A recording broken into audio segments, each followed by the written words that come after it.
Hey, welcome to the 757 Spy Flight and welcome to San Francisco International Airport. We have a beautiful sunrise over San Francisco, and today is a very, very, very big day in the world of flight simulators. Hi, I'm Dave. I do the Spy Flight over on Twitch, and every now and then I do videos over here on YouTube about some of the airplanes that we fly. These are sort of like fly-along videos, cold and dark videos. Basically, fly along with me in a complex airplane, see the buttons that I push, and maybe it'll help you do a good flight for you too. So what's the big news about today? Well, there is a 737 that's going to be released today, and let me start by saying right here and right now in this video, this is not the airplane that we're talking about. So the big airplane is going to be coming out a little bit later on today. I've been wanting to do a video though on this airplane. This is the 737-200. This is from FlyJ Sim. This is a classic old Boeing here, and it's even in an old classic Boeing livery. We're at San Francisco International Airport, and I've been wanting to do a cold and dark video on this one for quite a while. It's even been requested by a few folks, so let's jump right in and start getting ready to fly. The first thing for you to do, though, is if you want to fly along with me, pause the video and start your own simulator. Start it at San Francisco and then unpause the video, and I'll start giving you the flight details. So pausing and going back is one of the cool things that you can do here on YouTube. Let's talk about the flight. This is, we're recreating an old United Airlines flight. This was a real flight that this airplane flew, San Francisco to Portland. The add-ons that I'm going to use for this are going to be better pushback, Navigraph charts and data. I'm also using SkyVector, Sim Toolkit Pro, and SimBrief. And the airports that I'm using are from Mr. X, his scenery designer in X-Plane, and the sceneries are all absolutely outstanding. Now, I'm going to try and keep this airplane super simple, but you got to know that this is a pretty complex airplane. There are a dozen different rabbit holes that you can jump down, like the CIVA system, the CIVA navigation system. We are not going to jump down that rabbit hole today. And most important about the videos that I do here on YouTube, this is not about the right way versus the wrong way. It's just what it is that I found that works for me, and hopefully it'll work for you. How do you make this work? Well, first of all, I think the best thing to do is fly along with me. Pause and restart the video, like I mentioned, and then as soon as we're done with this, within a few days at least, try and do what I call your hometown flight. That's a flight where you take this airplane in or out of your hometown airport so you recognize some landmarks and you're ready to go. And I'd also suggest, if you ever get a chance, join us over on Twitch. We do fly-alongs almost every day of the week, starting at 1900 Zulu. Here's the information about today's flight. It is from San Francisco to Portland. We're taking off on San Francisco runway 28 right. Our cruise level for today is flight level 380. We are doing VOR-to-VOR navigation only. Sort of the way that they used to fly these airplanes. We are going to be landing in Portland. Runway 28 right is the one that we're using. This is a 1 hour and 26-minute flight. The flight distance is 512 miles. Now, this is not going to be a full, hopefully not a full, complete flight. I usually stop and start the videos and stuff, particularly when we're at cruise and, there's not a lot of exciting stuff going on.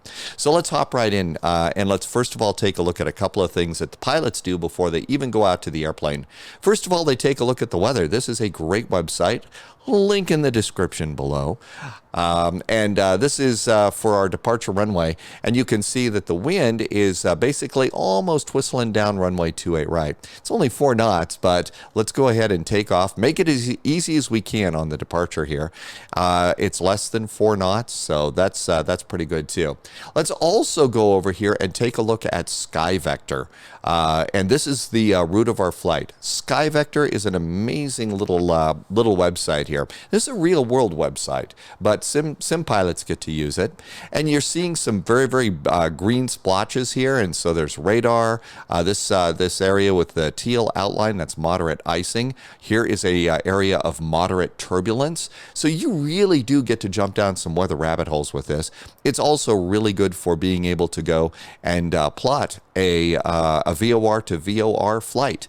One of the things you can do is hit the navlog button here, and what the navlog button is going to do is give you the frequencies and a true heading and track to the VOR stations that you're going to fly to. So I actually suggest that you save this as a PDF file to your desktop for the flight. Okay, so we've got that stuff done. I've also gone and done today's flight plan. I use Sim Toolkit Pro and SimBrief, and the style of flight plan that I get is the United Airlines. I think it's the 2018. You can change the style of flight plan that you get out of SimBrief, and this is the one that I've been using for quite a while. It gives me a 0 fuel weight, which is right here. It tells us how far we're going, what our cruise altitude is, and right here it says planned GTE, planned gate fuel. This is how much we're going to tell the fuel truck to put into the airplane. REMF, remaining fuel. So if you were to take the amount of fuel that we need for the reserves and add it all up, it's 7,774 pounds is what we need to be in case, unless of course we have to divert or hold or something like that, then you get to use your reserve fuel. But the fuel that we need to get to Portland is 8,381 pounds. So all sorts of rabbit holes that you get to jump into, but this is the flight plan that I use. I also should have my, where is my navlog? There it is. See, I downloaded it there, and so I'm going to have my frequencies for today's flight too. The other thing that I usually do, and you'll notice that this has been clipped into the description, these are my flight notes.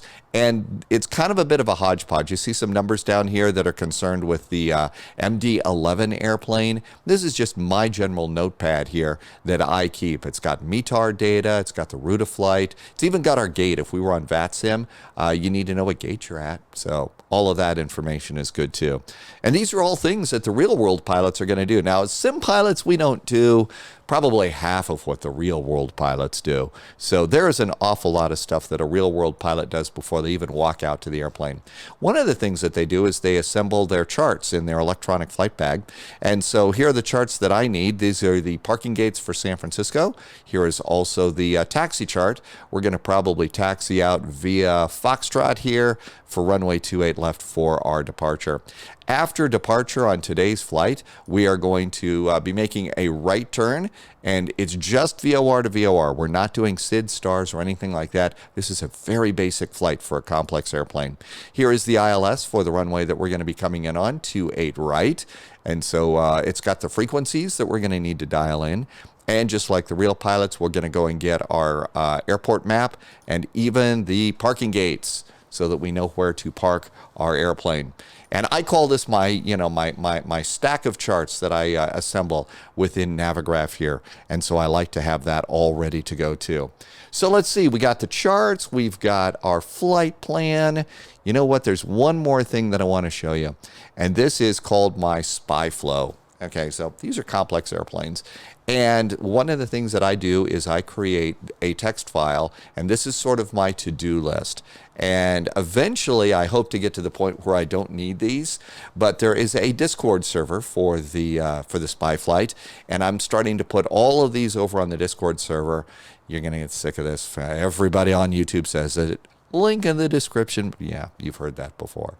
So let's go ahead and slide that over there. And this is my to-do list. And so this is the to-do list that I'm going to be following here on this flight.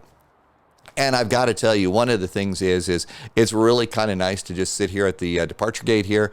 Real world weather, real world time. Looks like it's a beautiful day in San Francisco. It's going to be a little bit windy, but should be a nice day to fly. Now, the FlyJ Sim 727 is a really complete airplane. It even has a really great cabin as well. So what we're going to do is I'm going to go over here and kind of attach the camera and slide it over here and go over to the jetway, then release the camera. Because like you, I've been, locked down with COVID and, layoffs and everything else. So I have not had the opportunity to walk down a jetway in so long. And so it's actually kind of fun for me because I'm an airplane geek, and that's the way airplane geeks are. We need to come over and let's open the main door. So here's how you can open the main door like this. And I'm sorry. Yes, this is total airplane geekdom. If you're not an airplane geek, sorry. And then you could actually walk aboard the airplane here. And if you learn how to control your cameras, it's sort of like, oh, wow, look at this. And this is a very old school Boeing. I even remember the little pattern over here. Whoa.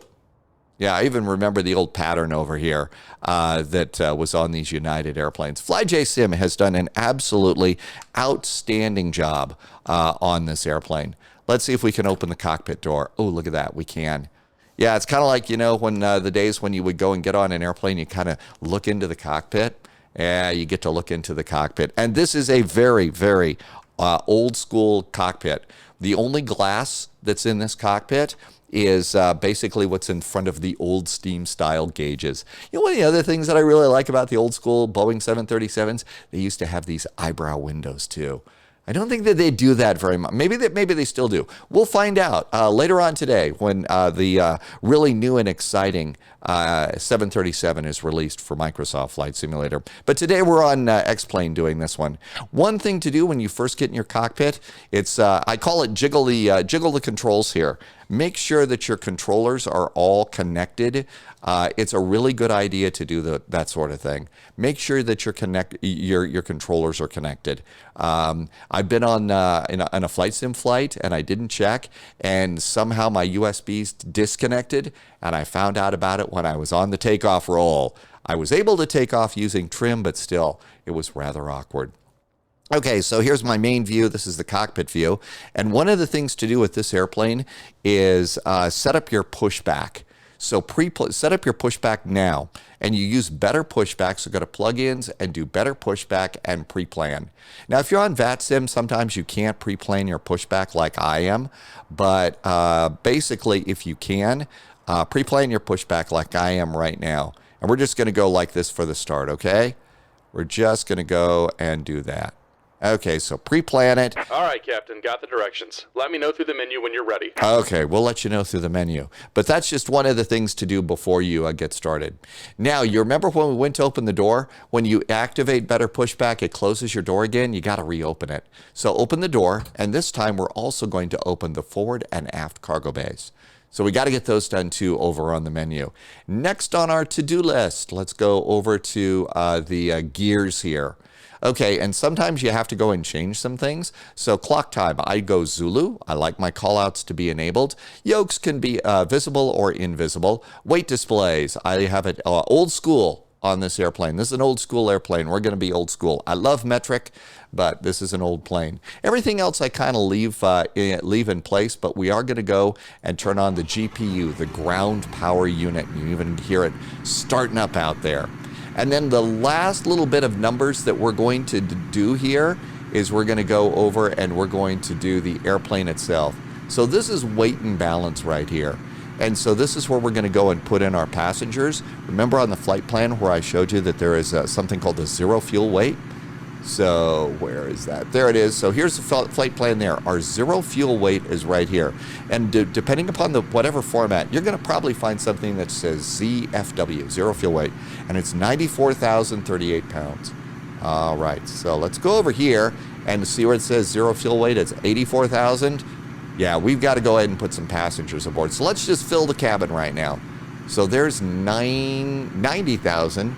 And this is 90, it's got to be 94. So even with a full load here, we need to start adding, let's do 3 pallets of cargo, 9405. Well, it needs to be 94, it says 94,500. Our zero fuel weights, we need to take some passengers off. So let's go down here and remove a few people. It's 94. Oh, there it is. So we took out 2 passengers. We removed 2. We didn't take them out. We removed 2 passengers, and we're good to go. Now let's talk fuel. So remember I was showing you on the flight plan the gate fuel, planned gate fuel? That's down here, 16,575 pounds.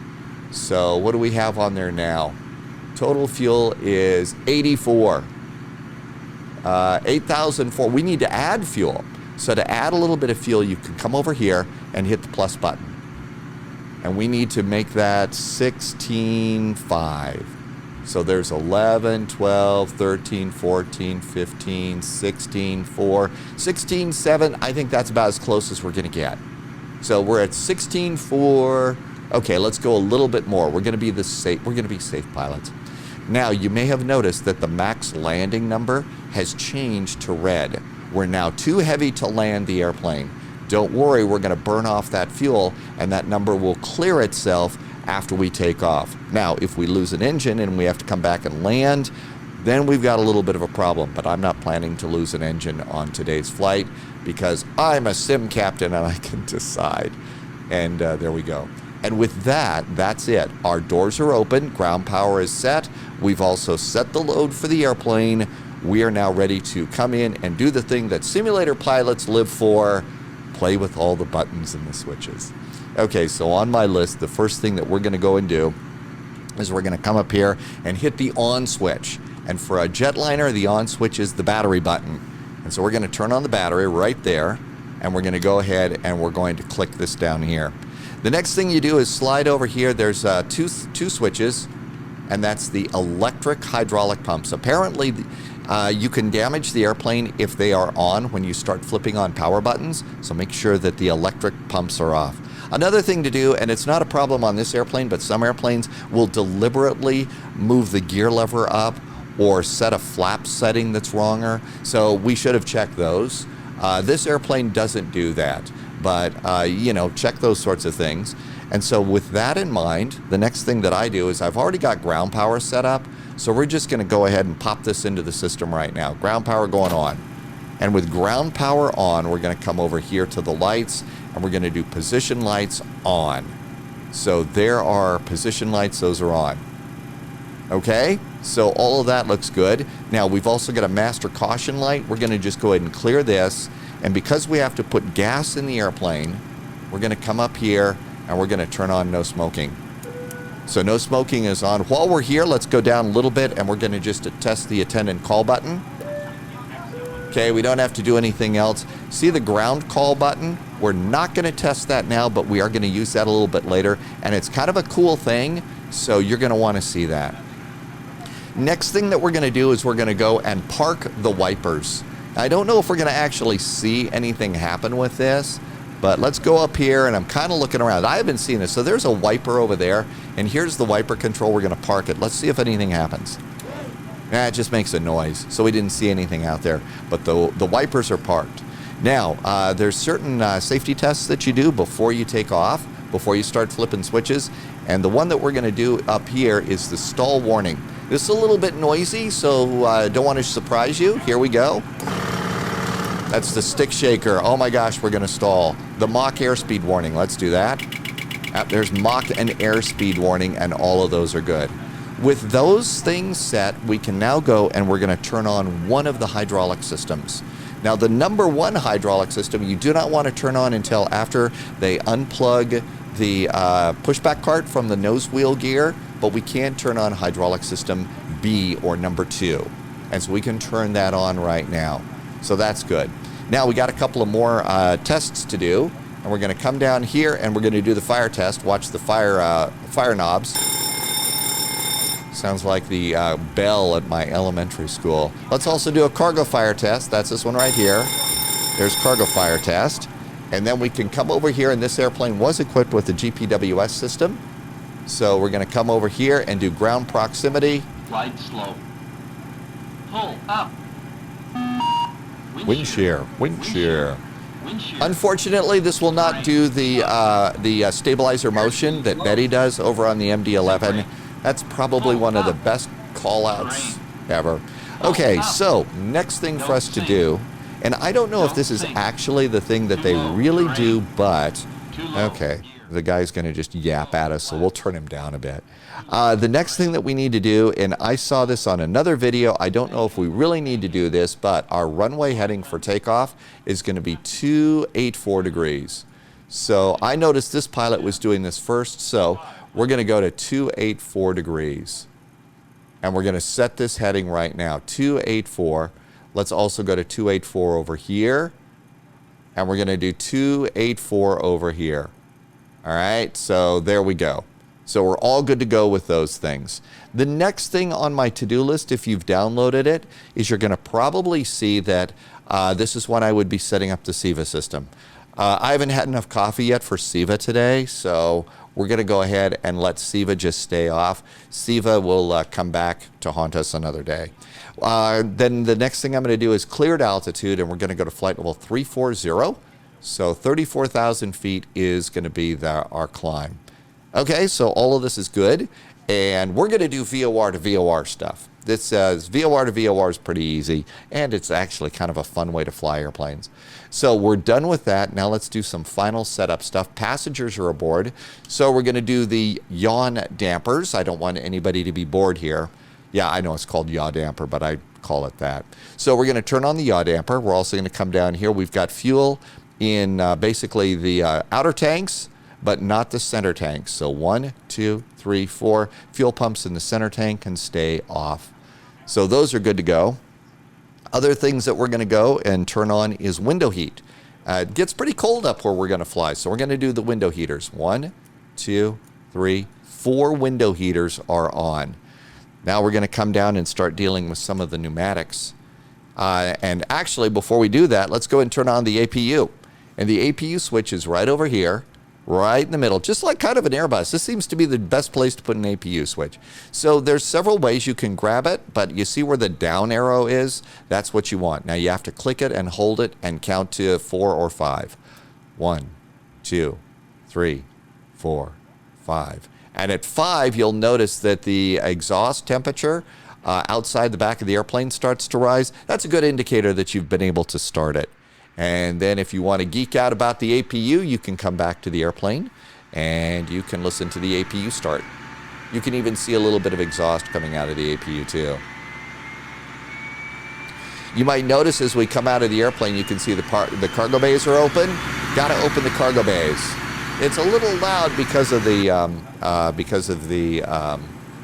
truck out there. Okay, so now with the APU going on, we can come up here and we're going to do some pressurization things. And we're going to start by opening up the isolation valve. Isolation valve is open. Left and right packs, according to my notes, they go on now. And then the APU goes on too. And as the APU powers up, we're going to notice pressurization go up. I don't know where it is that I got the idea that packs go on first right now. I personally think that that may be something that we shouldn't have on at the moment, but we should. And if you notice, you can see the PSI in the pneumatic system is starting to rise. So if you were sitting in the airplane, you would notice that air is starting to blow through all of the air ducts. So all of those are good. Let's also go down here a little bit and pressurization in the cabin. Make sure the flight and ground button is set to ground. That's good to do. And let's go ahead and I also forgot to turn on the gasper fan. So now we can gasp as well as anybody else. And all of this is looking good. So now we can come over here and the APU is now up and running. And you can even see it's green. So what we're going to do now is we're going to go ahead and we're going to do APU 1 and 2. That puts the APU in charge of the power. And we're going to go up here and turn off ground power. So the APU is now powering the airplane. And you know our little side menu here? We can come over here and we're going to turn off the ground cart. So we're good with the ground cart because we're getting close to ready to do some things here. Takeoff trim. It's time to do a few things here for the takeoff trim. And to start the takeoff trim, let's go ahead and get the speed card for takeoff. And we're going to set the bugs for takeoff because that's based on the weight of the airplane and gas. And so that sets those. The other thing that it's going to do is you can see that there is a stabilizer trim setting, 4.55. If you want to jump down the rabbit hole and try and set that, you can, or just click the green zone and it'll set it for you. So that takes care of that. Now at this point in time, we would be turning on CIVA, but we don't need to do CIVA. With the APU now firmly up and running and pressurization, it's time to go ahead and set our cabin pressurization. Our final cruise for today is 34,000 feet, so there's 34,000 feet.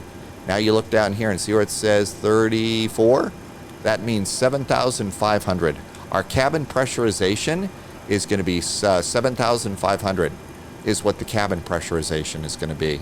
So we're going to set that, 7,500, and then grab your charts and go and look at your arrival chart for Portland. And Portland is 31 feet above sea level. So what we're going to do here is we're going to dial this down to 30. And that's our landing altitude. And there we go. And so all of that is good to go too.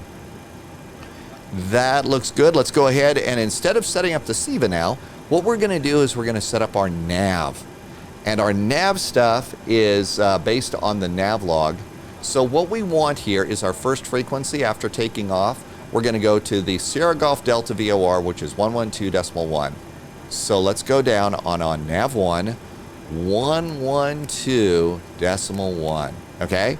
Our next one is the RBL, Romeo Bravo Lima VOR 115.7. I'm going to set that over here, 115.7. Now I'm also going to come over here and I'm going to do that here on this one, 115.7. Okay. Why did I do? Okay, so we're set for nav 1 is our first, there's our second, and there's our second. The reason I set nav 2 is if you come over here and look at the panel, you see where we've got, where it says DME2 down here, DME distance measuring equipment? This tells us how far away we are from DME2. When this thing starts showing numbers, that means we're picking up our next VOR. So this way we kind of know what we're going to be, hey, we're picking up the next VOR, so we're getting ready to switch. Okay, and then the next thing that I'm going to do after that is after we've set all of these things, I'm going to go and reset, and our heading after takeoff is going to be 351 degrees. So I'm going to set this course to 351. We're going to be making a right turn to 351. We're going to go 284, but now what this has done is this has changed this around here, so that's going to be our turn to our first VOR. Okay, so we're good to go there. We're good to go there. All of that set. Up, transponder. Transponder, got to do that. We'll squawk 2000. Then we can also, if we were on the VATSIM network, we would go to 122.8 unless there was ATC so that we could announce our intentions. And all of this is good. Guess what time it is? It is seatbelts time. Yeah, we're that close. So fasten seatbelts is now going to go on. And it's time to start closing doors. Yeah, it's that close to closing doors time. So let's see. I'm going to go over here and get rid of the speed card for a second. And we're going to come out here. You hear our APU is definitely going. So let's go and do the doors thing. And we're going to close the cargo bays. So there goes the cargo doors. And you can see those cargo doors are closing. That looks good. Let's get back in the airplane here for a second. We'll kind of come over here. And yeah, we can be little airplane geeks for the moment. And we'll come out here. And you can see our main passenger door is open. Yeah, let's go ahead and go over here. And we can close the main door. And there's the main door closing. Nice little animations there. Okay, so we're good to go there. And we're going to, I usually like to leave my cockpit door open because I live in the eternal hope that the flight attendants are going to bring me free beer and pizza. They never do, so we'll close the cockpit door. Remember when we started all of this, I went and I was going to get the, I told you about the button up here by the attendant call button, the ground button. It's time to call the pushback truck. Now you can do that through the menu or just go and hold this button. You'll hear a bell going. That's the bell in the landing in the nose gear wheel well to tell the ground crew, hey, the pilot wants to talk to you. But at this point in time, what we're going to do is we're going to hold this for 5 seconds. This calls better pushback. Ready? 1, 2, 3, 4, 5. Great news, Captain. Your tow's coming. Okay, with that note, we're at an auto gate airport, so go ahead and tap your brakes. Turn them on and turn them off. And if you see, now our jetway, that's going to retract the jetway for us. Okay, so there's a little bit of method to some of that madness there. Doors closed, jetways pulled back. They're getting the pushback truck getting ready to take care of us. And here comes our pushback truck. If you remember the voice on the pushback truck, there's one of several voices here in the world of flight simulation. That was Cat Strader. Used to do live streaming on Twitch. was one of the first live streamers I ever watched. And had no idea that people were into flight simulators like I was. So that was really pretty cool. All right. Looks like the doors and hatches are closed and we're ready to connect. Doors and hatches closed, ready to connect. That is my cue to come over here, and we're going to turn on the beacon. So anti-collision lights. That's the red lights on the top and bottom of the airplane. They're spinning around now, so that's good. The next thing that we can do while we're waiting here is the altimeter here is 3005. So let's go 3005. Did you notice a little light popped on up here, altimeter? So let's do our backup altimeter. No, this over here. 3005. There we go. The little light is on to tell you that there is a discrepancy between the pilot's and the co-pilot's altimeter. You see the co-pilot has one too. Watch what happens when I set the co-pilot's altimeter. Welcome aboard, Captain. See? Toes connected. All good. Fast pens inserted. Go ahead and kill the parking brake when you're ready to go. We're ready for pushback. Shall we do that? Parking brake can go off. Here comes the pushback. Light them up. All right. So let's go over here. And this is a passenger seat. Hey, what are you doing closing the window here? Remember this view? Yeah, you get to watch a pushback like that. Yeah, there's the wing view. Yeah, I forgot what a pushback looks like too. So, by the way, one of the cool things in passenger cabins in some flight simulators, the seatbelt sign and no smoking sign actually work in this one. So we're pushing back. We're away from the gate area. I say we start engines. So to start engines, what we're going to do is we're going to go and turn the packs off. So packs are going off. So if you were in the cabin, you would notice that the air conditioning stopped. That's because we need the air that's being generated by the APU to be redirected to the engines, because now we're going to turn on engine number 2. And it's a ground start, so we're going to dial this to ground and then look down here at your instruments.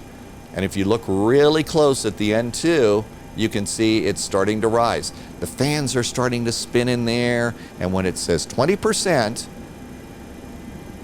and 20, we come down here to the fuel cutoff and introduce fuel. And if you go outside the airplane, you can hear the engine start. And if you look really close, you can see the fans are starting to spin too.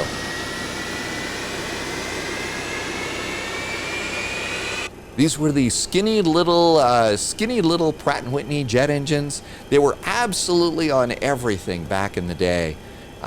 Skinny, noisy, drank fuel like thirsty little baby elephants, and they were absolutely the state-of-the-art a long time ago in a galaxy far, far away. Okay, we've got a good start on engine number 2. How about engine number 1? Ground start. And we go to ground start, same drill as before, watching the small little gauge down here. There's 10%. Just about done here. Go ahead and set your parking brake. Parking brake is set. And there is, so give me just a moment. 20% fuel.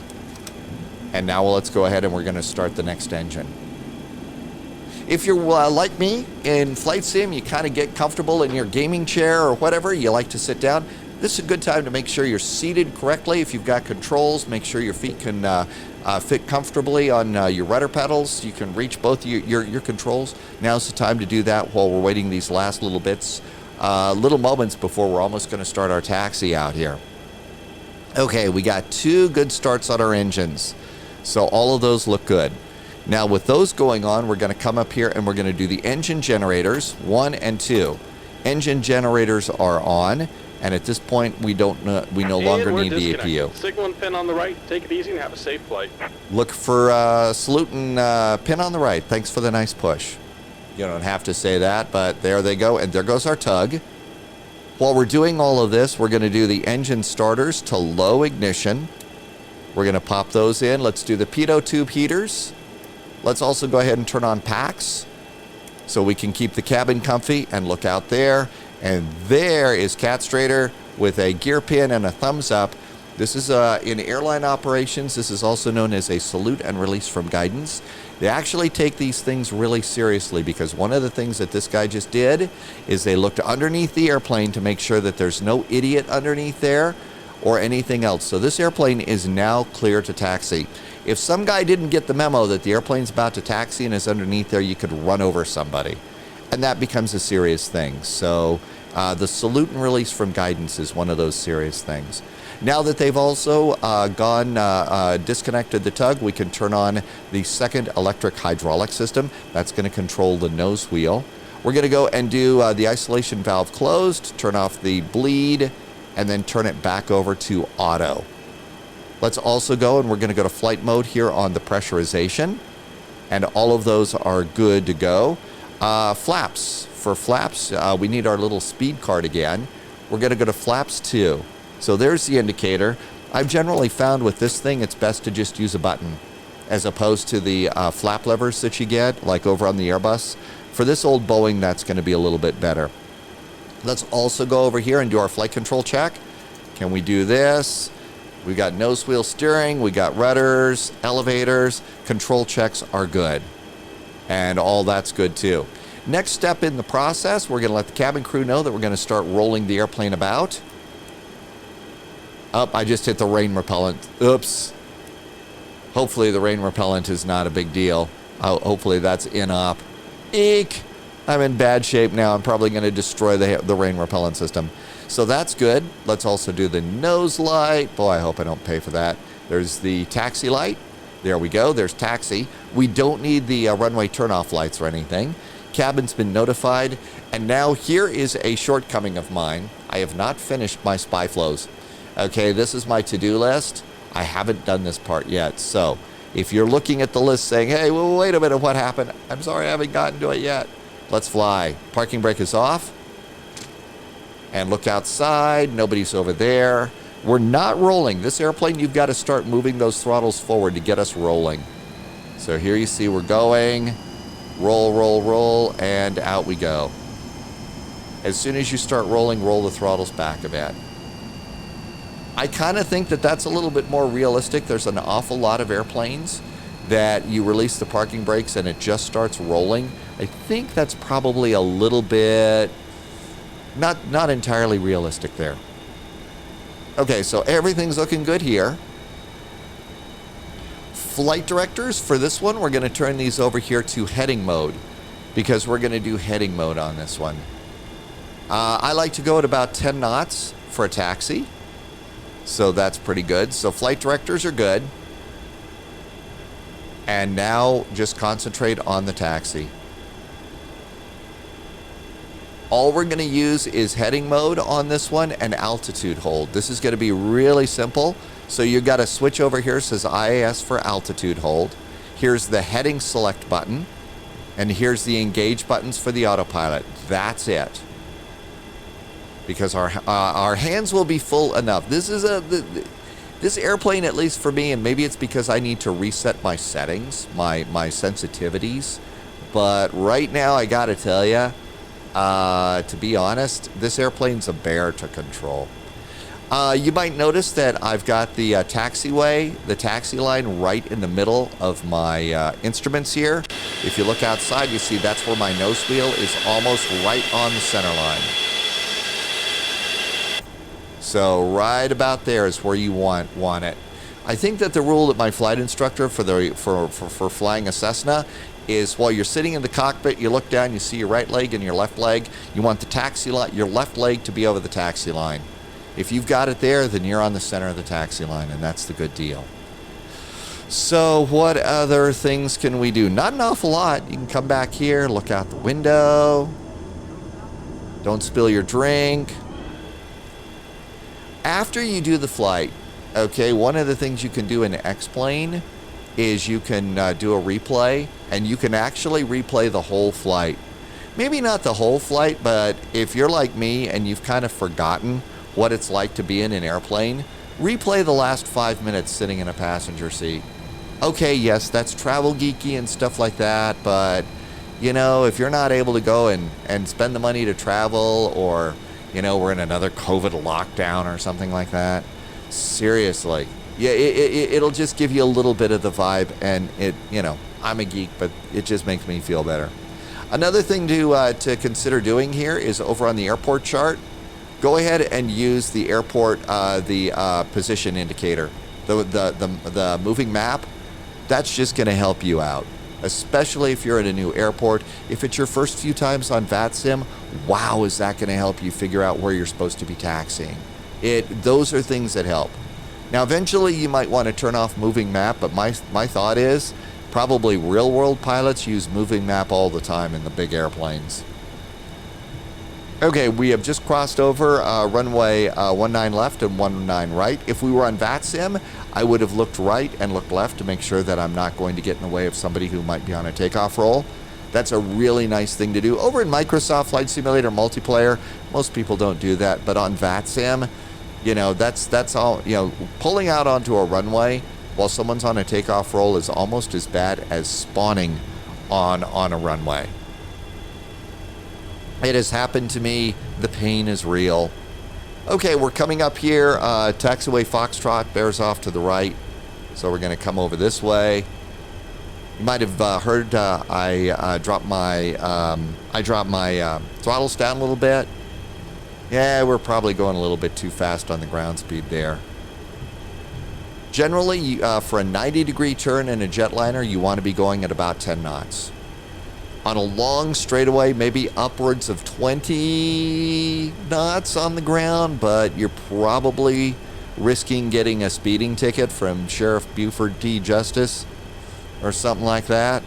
So you don't want to get one of those.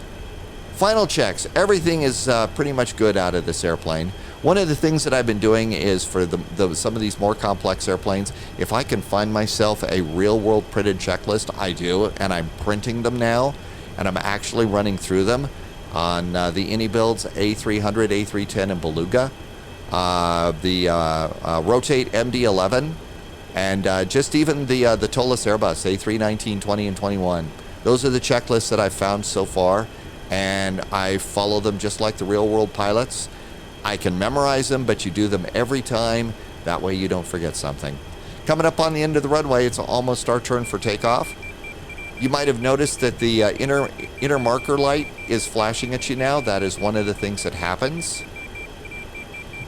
It's irritating. You can't turn it off, so it's just one of those things too. Okay, yeah, it's the inner marker thing. Okay, now we've slowed down to below 10 knots and we're doing a nice gentle turn. And you would have thought that it would have stayed on as we're coming to the end of the runway, but I just, you know, don't get it what it is with the marker beacons. So coming on around to our takeoff runway, which is 28 left. Here is our hold short point. Last chance to check everything. How's everything looking? I think we're in great shape. Tower just cleared us, so we're going to come up here and we're going to do the strobe lights on. Strobe lights are on.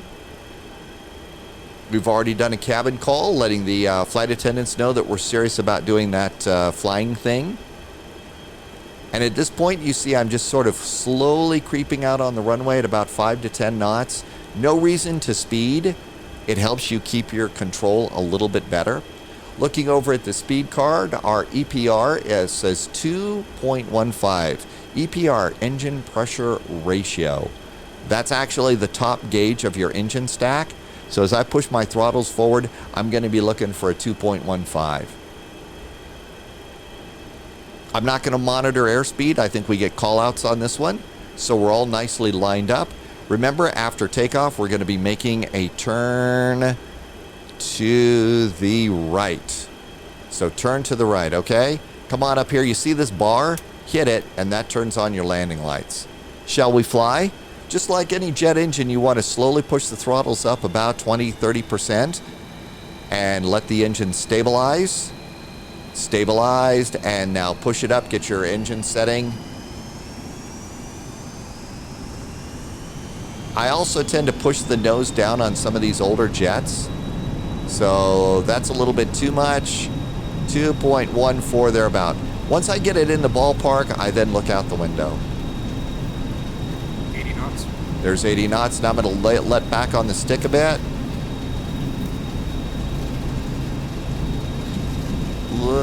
Centered up as a deal. Hands off the throttles. Rotate. V1 is take your hands off the throttles. The airplane has to fly.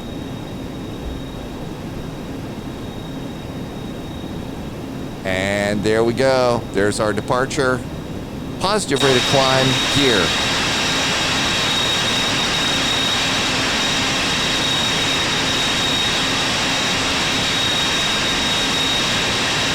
So long, San Francisco.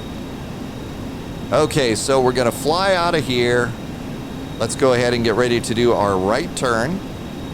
And we're already picking up our VOR. I'm going to make this a gentle turn. You can see the radial that we were going to be on is starting to come around here.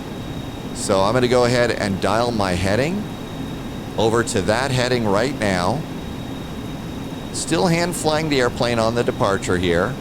That's probably good. Probably climbing a little bit high. How's our airspeed? It's slowly coming up there. Okay, that looks good. Let's go ahead and sync the heading with what we're doing now.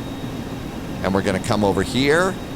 Autopilot, indicated airspeed, and heading select. Autopilot has us. Slowly release your hand from the stick. Take a look at your airspeed. It is coming up. We can do flaps 1. We're going to climb at 250 knots on this airplane. That's the bug setting. We're slowly coming up here. We're 31 miles away from our next VOR. When this thing centers up, we'll just start tracking to that.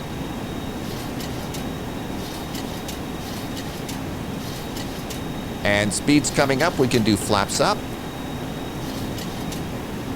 These are old Boeing, so you got to come over here and click the gear lever. That turns the landing gear off. So we got to turn that, put that down. And we're almost lined up on this thing. Altitude's coming pretty good. We're doing a nice little climb.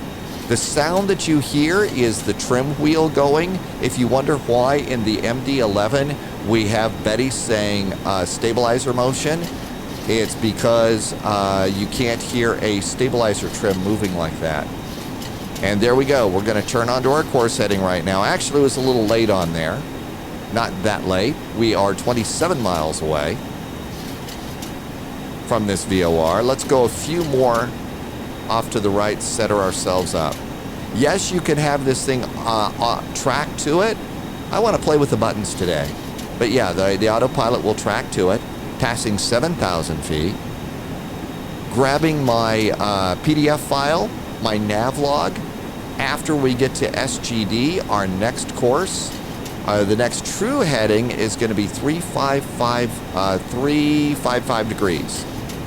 So we're going to go about 355 after, but I'm also looking down here to see, have we picked up the next VOR, RBL 115.7? We'll verify. Yep, that's set up in there. No, we're not.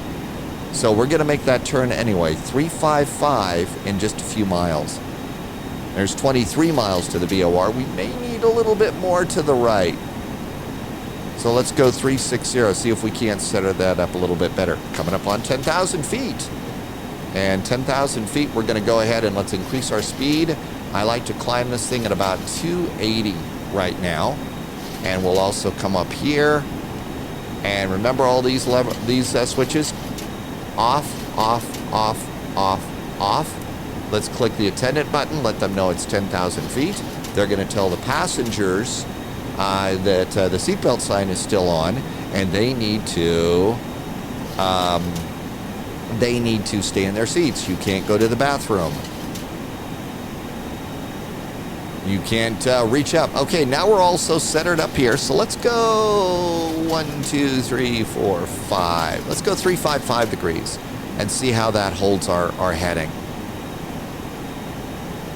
There's a localizer showing up. I don't think, I'm not sure why that's showing up. Maybe that's saying that we're on this course. Let's go over here a few more degrees. Yeah, we were off that a little bit, so let's go and get a little bit closer to that heading.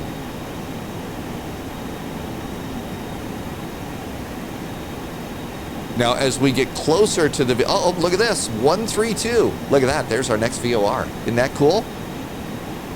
So we got 16 miles. We're going to make our turn to 355 degrees in 15 miles. So this is going to get a little more sensitive the closer we get to the station there. But we're going to just go ahead and maintain this course. And if you're a little unsure, you can use your Navigraph charts. Look at that. We're going right to that VOR. If you're using Sim Toolkit Pro, you could look at the map on Sim Toolkit Pro, which also has some weather. And you can see, okay, we're doing pretty good. This is working out. And we are 12 miles to our turn to 355 degrees. Passing 15,000 feet. Remember, we do altimeters, 2992 in the United States at 18,000 feet. Quick check up here. Always good to take a look at some of the gauges. Make sure there isn't anything we've done wrong. Yes, I did take off with packs on. And as we're done with the takeoff, I'm going to go ahead and do the engine starters to off. If it had been raining, then we would have had the engines to off or flight mode, flight start. But we don't need the constant relight on them now. And as you can see, as we get closer to the VOR station, that's going to swing a little bit further. Fact is, at this point, let's dial in the next course. 355. So that's going to be our turn in 007 miles. Perfect distance for the spy flight. Let's go ahead, and this is going to be wavering a little bit, so we got 7 miles. Let's go down here and do this. Let's flip the button now. So now there is our next station. What's it doing now? Let's go ahead and fly this heading until this thing centers up. And then we'll turn to 355. 18,000 feet, 2992 on the altimeters. 2992 for the pilot, 2992 on the backup. And we're going to slide over and do it for the co-pilot. One of the things that I wish some designers, developers of airplanes, they'll just automatically set the co-pilot for you, realizing that you're one person. There is immersion, and then there is immersion. So we're still doing pretty good here. 117 miles out. We'll see if we can't get on the 355 over there. Looking pretty good. The next VOR after the one that we're tracking to now is 113.6. So let's go to 113.6. And I'm going to go 113.6 over here. And I'm actually going to switch this and make it active. Okay, by doing that, that means that this is now going to be set up over on my... this will be set up, and when this thing starts showing numbers, we're picking up our next VOR. And I'm starting to see this thing jump a little bit. Maybe it's wishful viewing on my part, but we should be coming up on that radial. If we're not, there is a chance that we're not, because the winds are blowing us off of it. So how about let's go and give ourselves 10 degrees to the right. How about 15 to the left, I mean. We may be getting blown by the wind. So that's why it is that we're not on this. Yes, there's real world wind here. And remember when we were looking at weather before we took off, this part, hey, we've got actually moderate turbulence. And almost always we've got the winds blowing ashore here along the Pacific coast. So got a couple of scattered showers. I don't think that's going to bother us much. And for all the talk about the possibility of a little bit of turbulence up here, we're actually pretty smooth. So 20,000 feet, I think we're going to stay smooth. Let's go ahead and I'm going to ring the attendant call button again. Tell the attendants, hey, smooth enough, you guys get up, start doing some stuff. The real world flight, this flight, way back in the day, they would not have served a meal. This would have been maybe a snack, cocktails up in first class, and probably coffee or soda.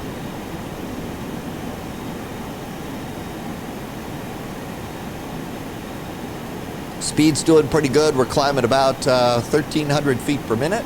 Slowly climbing up. Our final cruise again is 34,000 feet. As we as the climb continues, you know what I've forgotten to do here? I've also forgotten there's no auto throttles. How is our climb? Yeah, got to do your throttles here.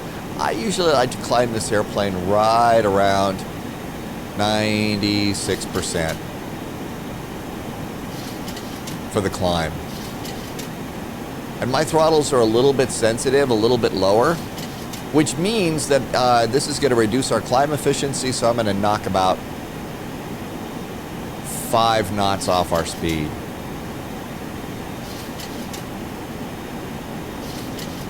And so far, so good. Now would have been if I'd printed off the checklist, this would be the time. And when I'm talking about a printed checklist, I know it's kind of small there. So here's the one for the MD-11. Let's see, here's one for Airbus A319, A300s, and I even have one for the de Havilland Twin Otter.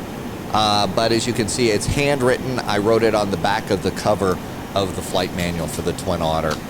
Those little checklists and flowcharts, when you're trying to learn a new airplane, really make a big difference. Okay, we are still not on our radial. I think we got some pretty strong winds up here. I'm going to go ahead and we're going to go another 10 degrees to the right, because we're still not making any progress of getting where we want to be. 25,000 feet. If there's no turbulence, 25,000 feet is just the arbitrary number that I've come up with, that if there's no turbulence, I'm going to turn off seatbelts. I do that because on one flight, I got a Grande instead of a Venti instead of a Grande. And it was a rough flight. They didn't turn off the seatbelts for quite a while, and I will tell you that the pain is real. In other words, if you are lucky enough to be going on a real-world airplane flight, don't tank up on coffee, because the day that you do is the day that the pilot leaves the fasten seatbelt sign on for most of the flight. We've had a little bit of turbulence up here. We're going to be leaving the safety, When you're sitting back there, with the desperate need to recycle coffee, those words just mean nothing. But it's also extremely important to follow the rules. That seatbelt sign is on for a reason. It isn't because the pilots are sitting up there and says, Dave had too much coffee, let's make him suffer. I know, I have a weird sense of humor. Welcome to the spy flight. 84 miles away from our next checklist, our next checkpoint in the sky. One of the other ways that I know that we've got some good winds blowing onshore is you can also use this here and see how you're doing. So, there you go. That's kind of how you know. Kind of annoyed that there's so many clouds. Hope that we're going to be able to get to see Mount Hood on arrival. If you've got some nice scenery and stuff, you will notice really great scenery. Climbing at about 900 feet per minute. Let's knock another 5 knots off. So now we're going to be climbing at 260. We're already indicating Mach 0.66, so we're doing pretty good as far as our speed. I'm also, did that move? I think that the developers actually program in little jitters in there to trick us, to make us think that we're getting close. Passengers, and remember I was telling you about the cabin signs? See the seatbelt signs off? This airplane has been around for quite a while. The flight that we're recreating was taken from the United Airlines timetable from 1969. This is a 200, so this is sort of the second round of 737s after the 100. This airplane was 100 feet long. Wingspan is 93 feet. Range was 2,600 nautical miles. 115 passengers. You could load it down to 128,000 pounds and take off. Cruise was up to Mach 0.82 or 473 knots. In this configuration, you got 14 first-class seats and 88 people back in steerage. Coach. The flight, like I said, we're recreating was United Airlines Flight 982. Way back in the day in 1969, a one-way airfare in first class would have cost you $47. That's $368 in 2002. That is the cover of the timetable from 1968, which I found online. There's some really cool old school airline timetables that you can get. United's route map is over there too. 1969, some other things going on. True Grit was in theaters, so was a little Disney film called The Love Bug. And if you're a fan of Mystery Science Theater 3000, you remember The crew on the Satellite of Love mercilessly mocking a movie with Gregory Peck and Gene Hackman called Space Travelers. The actual movie way back then was called Marooned. I remember going to the Cinema 70 with my dad and watching that movie as a kid. Music back in the day, Get Back by the Beatles was the big song, followed by Sugar Sugar, the Archies, and a very, very happy tune called In the Year 2525. Yes, even back then they were predicting all sorts of nastiness in the world. So anyway, that's what we got going on there. We still have not made any progress here. I'm going to do another 5 degrees. We're close, but we're still not making much progress on this. Passing 29,000 feet. We're climbing at about 600 feet per minute. That's not so awful. What are we going to do about descent?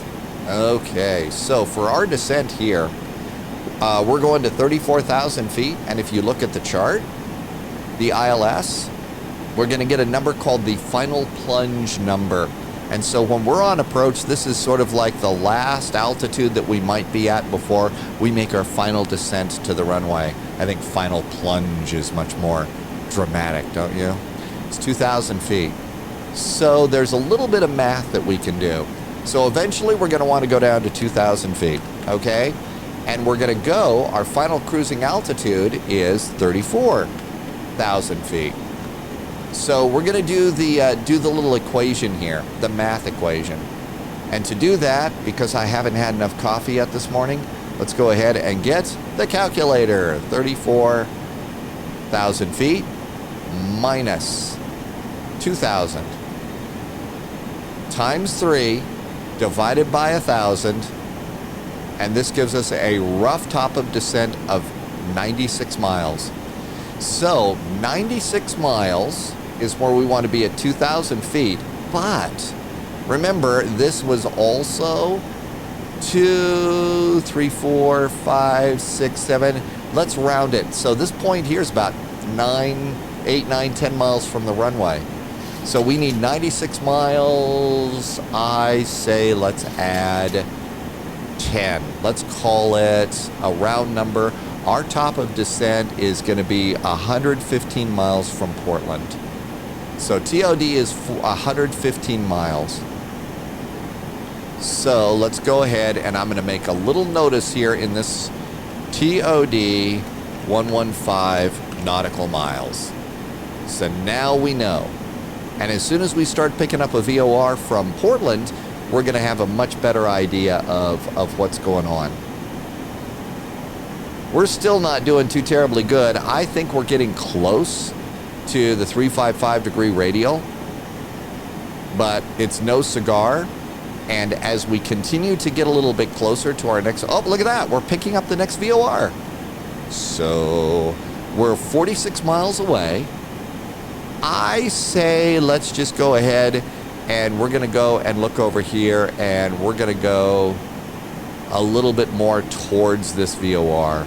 So I think I'm going to go ahead and go to, I'm going to just move. Again, all of this is eyeballing. There is math that you can do and you can give yourself exact headings here to get on the heading you want. I'm just going to go and get on a general heading to our next VOR. And just like before, what we're going to do is we're going to go ahead and, 5 to 10 miles away, we'll flip to the next VOR, and there we go. Engines are looking pretty good. I don't see anything in the red zone. None of the fire lights are on, so it's always good. The one thing I forgot to do, if we were on VATSIM, I'd be getting yelled at, squawk mode Charlie on the taxiway, or also known as TARA, or TARA, or TARA. That's transponder and radar reporting, altitude reporting. So this is going to be off just a little bit. We never quite made that up because I think the winds are a little bit stronger. There's a way we can check that. So you can go over here, go to your PDF files, see the active plan. Let's go back a little bit. So, gee, look at the bright wind arrows. Yeah, no wonder we're being blown off. The wind's howling ashore right now. So no wonder we got blown off of there. I feel a little less bad about the fact that we didn't make it. So we've got our plan kind of set up. We know where our top of descent's going to be. We know that we're picking up the next VOR. Based on the nav log, our next course heading from the second VOR to the third is going to be 345 degrees. So we're doing pretty good. 32,000 feet. We're going to 34. So in about 700-800 feet, we're going to hear the altitude horn go off saying, hey, altitude alert, you're 1,000 feet from your climb. What a great day for scenery, huh? I actually spent a little bit of time last night downloading the last little bits of California ortho scenery, thinking this is going to be such a nice visual flight. Let that be a lesson to you. When you think you're going to have a nice visual flight and it's going to be great scenery, the minute you go and download your scenery, it's going to be socked in clouds. Okay, we're not climbing very fast, and we're actually already at Mach 0.73. I'm going to go ahead and knock my speed back down to 250 knots, and that's going to drop this down, and that's going to help us do our last little bit of the climb. Don't need to climb at Mach 0.72, unless, of course, ATC told us, get ready for the altitude horn. Come on, altitude, beep at me. Yay! So, now some airplanes, they beep at you 800 feet. Some airplanes beep at you 1,000. They're all different. 21 miles to our next VOR. What we're going to be in, we'll end up doing as soon as we get to our final cruising altitude, we're going to go and I will pause the video, so keep flying just like I will. I will use the opportunity to go and get more coffee. And then about 50 miles from top of descent, we'll restart the video unless there's something that I have to do that is important for you to see. Then I'll restart the video. So that's the way I do that. So be ready to hit the pause button here on YouTube and keep flying on your flight too.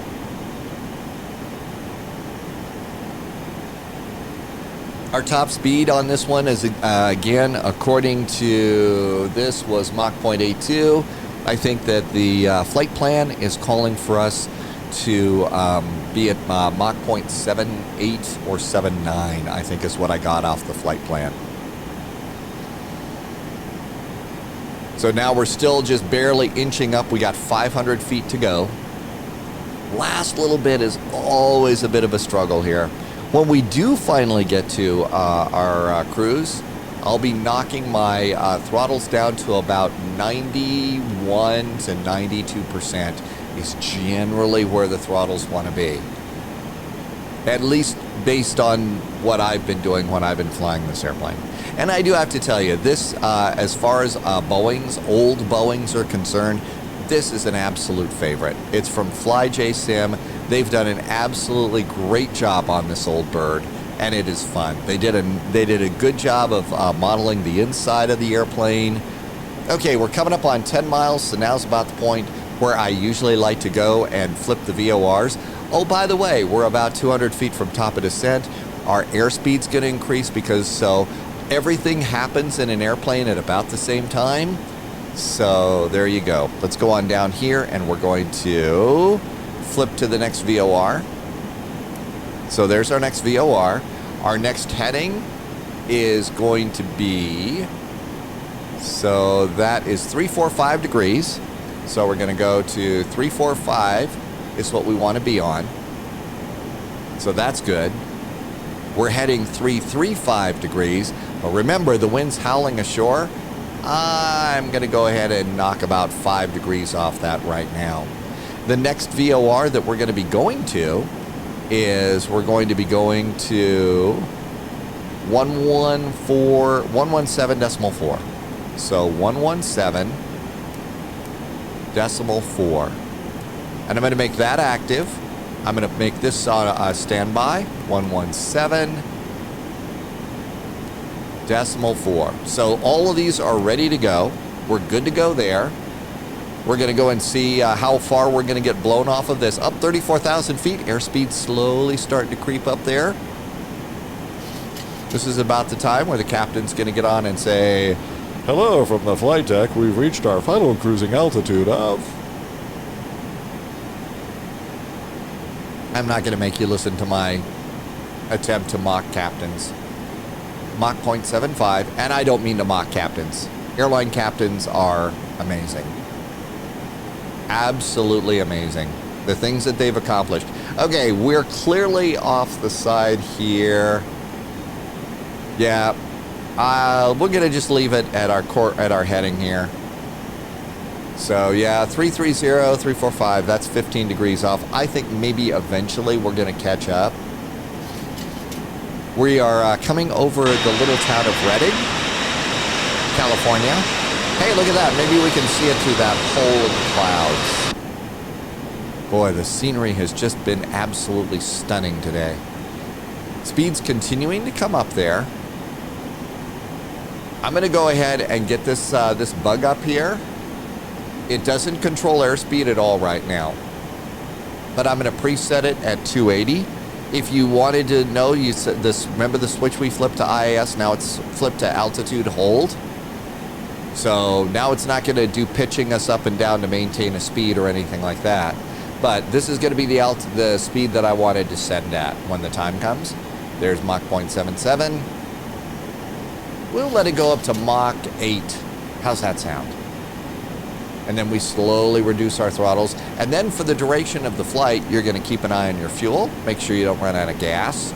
You're also going to watch your hands on the throttles and keep your speed where it's supposed to be. And that's what we do on this airplane.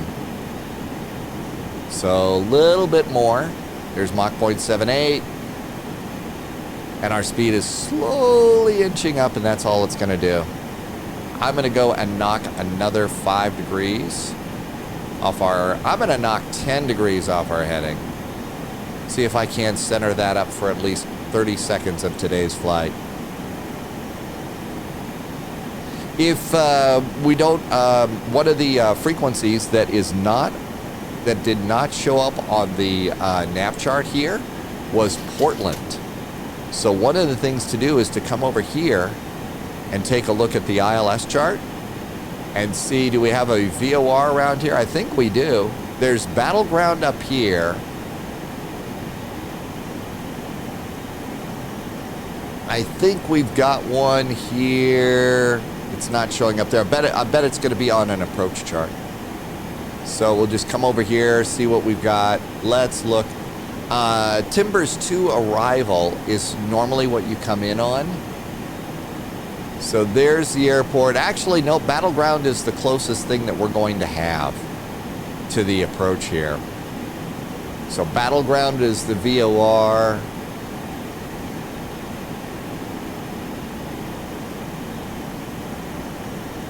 Okay. Well, we'll just eyeball our descent. How about we'll just live dangerously on this one.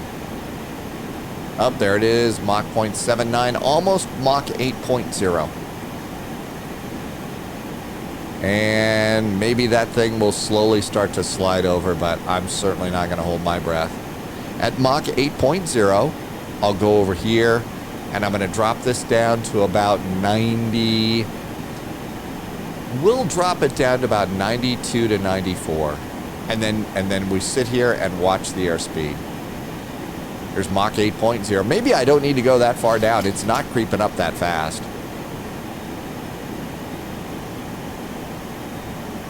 Mach 8.0. Patience is a virtue on these old airplanes. And very, very small control settings changes. So 8.0. Let's go over here. Very small changes. I'm going to roll these throttles down. How about 94?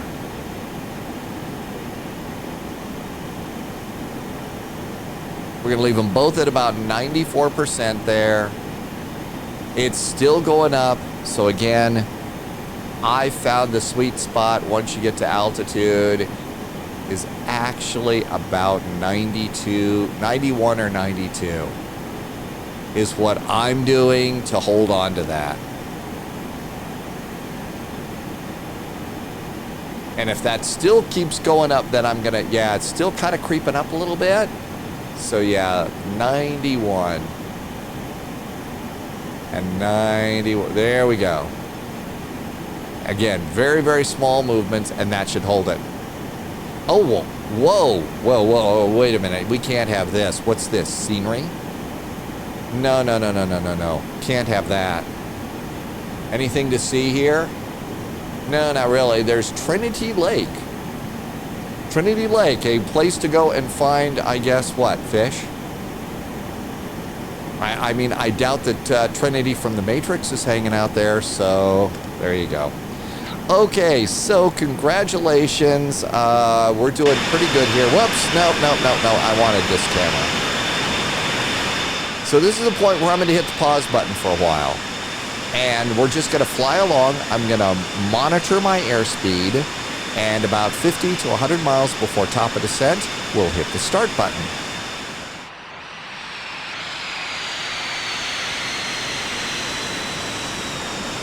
Hey, welcome back. We are still in the air, and it's about time for us to start thinking about doing that descent thing.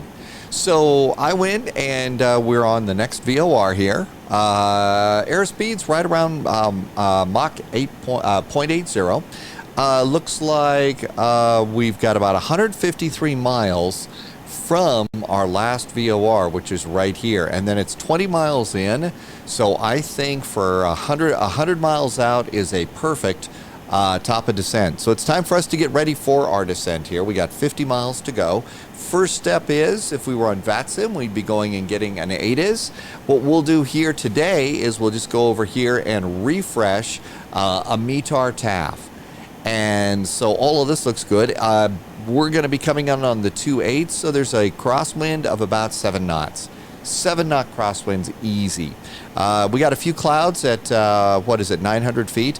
Broken clouds at 4,600, so that's what we have as far as the weather there. And our altimeter's 2994. You see me highlighting it here. I will usually go and take this and copy and paste this over here. And so that way I've always got the latest METAR in our notes. So that's good. Let's go on down here. This is looking good. Of course, the wind is still blowing us off course a bit, but we're in pretty good shape on our course at the moment. So we're going to keep an eye on that. We are now 40 miles out. Remember, we've already done some math. We know that our final plunge altitude for this is going to be 2,000 feet. So we're going to go down here, and let's come down here and set 2,000 for the altitude that we want to stop at. Now, the airplane shouldn't start descending yet. We actually have to flip some buttons first, but we're getting all set up. Next thing to set up is the ILS. So over here, the frequency for the ILS is going to be 111.3. So 111.3. So we're going to put this down here, 111.3. And I'm also going to do that over here too, 111.3. And I'm going to make that active. And that's way I'm going to be able to see when I get DME here that the approach is, that the ILS is active. Next thing we're going to do is our inbound course is 283 degrees. I'm going to set this over here on the backup for now. Not yet, but I'm going to do that for now. So, and then I'll set it over here when it's time to get ready for our landing. Next thing for us to do is just kind of wait. Oh, wait a minute. I should have held on to this. Let's go back to the old one. I'm going to hold on. I still need this for my top of descent DME. Oops. Yeah, get ready to, yeah, there's lots of oops. Other things I did is I went and I had a quick look down here at my fuel. And we've got 10,000 pounds of fuel, basically. So that's good news. For our flight plan, we are supposed to have 7,000 pounds when we land. So we got about 3,000 pounds to play with. Most of that, most of the rest of our distance is going to be in descent. So that's pretty good news there. And it's 30 miles to top of descent on this. My to-do list is actually picked back up again. So top of descent's been calculated. Cleared descent altitude, we've set that in there. Autopilot pitch, IAS. So what we're going to do here is we're going to use indicated airspeed for our descent, and I want to come down at about 280 knots. And then when it's time to do the actual thing, we're going to go and click this button to IAS, and then reduce our throttles, and the airplane should start descending. The next thing that we could do here is we could preset the radar altimeter to 200 feet for minimums. And just drag that over there to 200 feet, and that is good to go too. And what other stuff can we do? The only other thing that we'll do is we'll go over to the speed card, and I'm going to switch it to landing, and we'll set some bugs. Looks like VREF at our current weight is going to be about 135 knots. I add anywhere from 1, 2 to 5 knots, maybe a little bit more depending upon the wind. Okay, 20 miles from my estimate at our top of descent. This thing always seems to descend a little bit slower than I would expect. So I'm starting to add 5 to 10 to whatever it is that I think we should do. And that's when I actually press the descend button. Because, again, I'm always high and fast on this thing. And then so while I'm in the middle of playing catch up, you know, you got to deal with that. We already know what the altimeter will be. It'll be 2994 for landing. Winds right now are not bad, 7 knots. It's going to be blowing us to the right of the runway. 10 miles visibility, few clouds at 9,000. We know all about that. 6 degrees is the current temperature, the dew point 3. So spread between temperature and dew point is enough that we don't have to worry about fog or anything. Now might be a good time to get on the PA system, tell your passengers, hey, we're about ready to start our descent. If any of you have any last minute business to take care of, do it now or wait till we get on the ground. So that's kind of why they will make that announcement there, and hope that everybody doesn't do a mad dash to the bathrooms. We're still holding Mach 0.80. We were talking a little bit about what kind of what I needed. So right now I need about 92% on N1. That's not so bad there. So all of this is looking good. We're 109 miles. So I think any time is a good time. Shall we? Let us press the button, which in this case it's flip the switch. IAS for descend. Roll your throttles back. You see my throttles are going back. And we're going to look at the climb and descend meter. And there we are. Throttles are idle. And we're descending about 1,000 feet per minute. It's going to slow us down to the descent speed, which I have it set. There we go. That looks a little bit closer. Okay, we are descending. Down we go. One of the cool things about X-Plane, the flyby.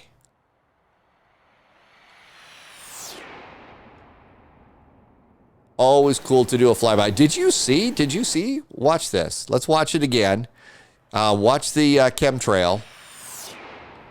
See how much we're getting blown off to see how it's being blown? Those are how strong the winds are. So no wonder I never got onto my...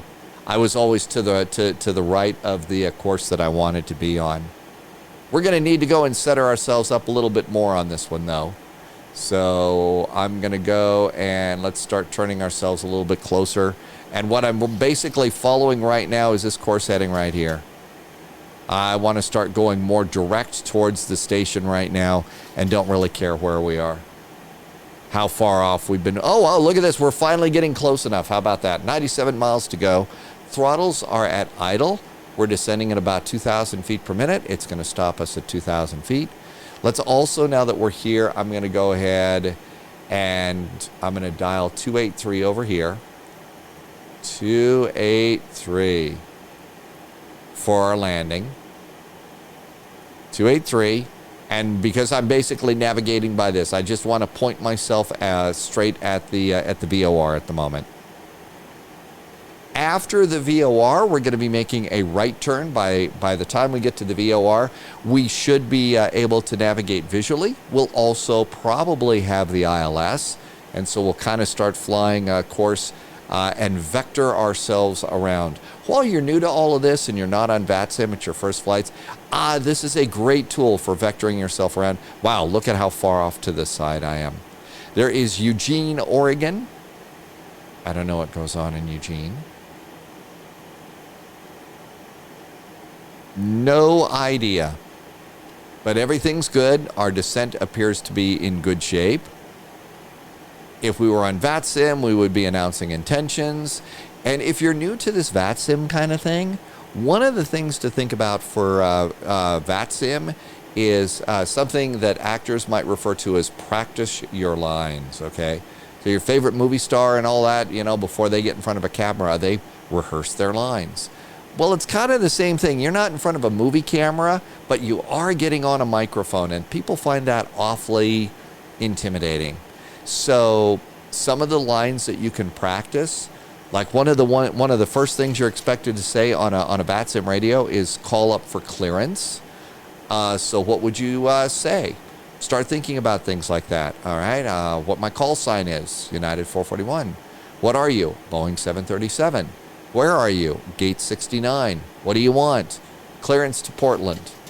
There you go.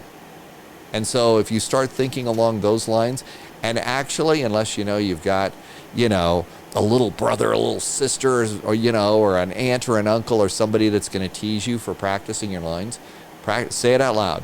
Don't feel like an idiot for, you know, sitting at your computer and saying, San Francisco ground, United 441's Boeing 737-200 on the ground at gate 69 requesting clearance to Portland. Practice your lines. It makes it easier on you when the time comes for you to want to go and start being on VATSIM. 25,000 feet, this is when I usually do seatbelts. There's seatbelts. If you leave the cabin door open, you actually hear the flight attendants making announcements on this airplane. That's pretty cool. Not doing anything with the CIVA. Don't really need the weather radar today. So still, again, I'm trying to go more or less straight towards the VOR.